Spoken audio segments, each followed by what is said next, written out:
Hey Barack, my name's Carrie and I'm on multiple government watch lists for what I post on the internet, but I wasn't always. In 2008, I was actually one of your most hysterical supporters, as you might be able to tell from this shirt that's now vintage. It says that you're my homeboy. I waited for 3 hours in the rain to see Michelle and Stevie Wonder and Oprah campaign on your behalf.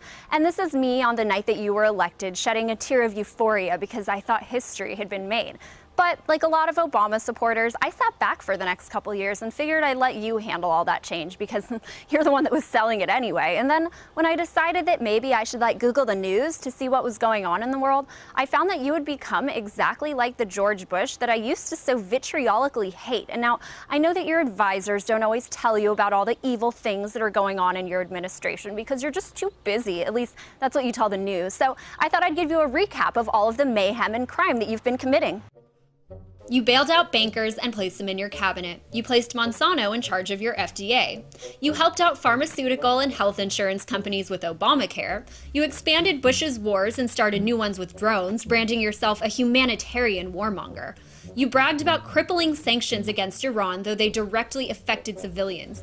You extended the Patriot Act and asserted your right to spy on the American people. You also asserted your right to detain them without trial. You even seized the authority to assassinate Americans without providing any evidence of their guilt or offering them due process of law. You viciously punish journalists and pursue whistleblowers who expose your crimes, though you vowed to protect them when you were running for office. You arm al-Qaeda insurgencies, refuse to close Guantanamo, and you, along with Congress, have criminalized protest. And still, you have the audacity to scold dictators about democracy, protest, and freedom.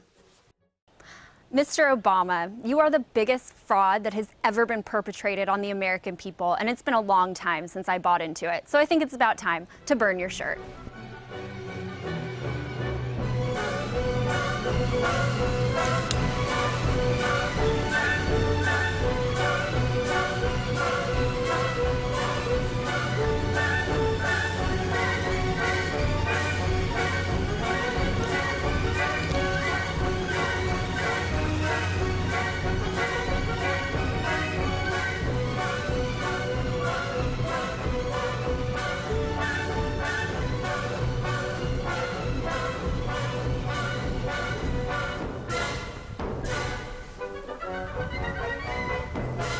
I absolve myself. Now, Barack, I can admit that I probably hated you more than I needed to once I found out what a scam you were.